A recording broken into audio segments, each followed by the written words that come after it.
বন্ধুরা, আজকে আমি আমার বাগানের একটা আম গাছ দেখাচ্ছি। এই আম আমাদের বাগানের আম গাছ, আম হয়েছে এবার। এই আম গাছের আম টুকরো, আরও অনেক গাছ আছে আম গাছ।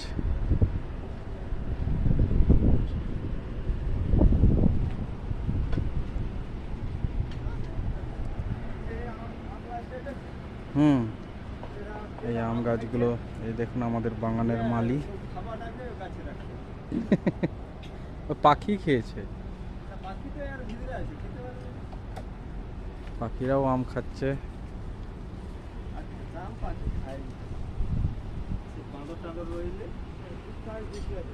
চ্যানেল ভালো লাগলে লাইক অ্যান্ড সাবস্ক্রাইব দিয়ে কমেন্ট দিয়ে জানাবেন।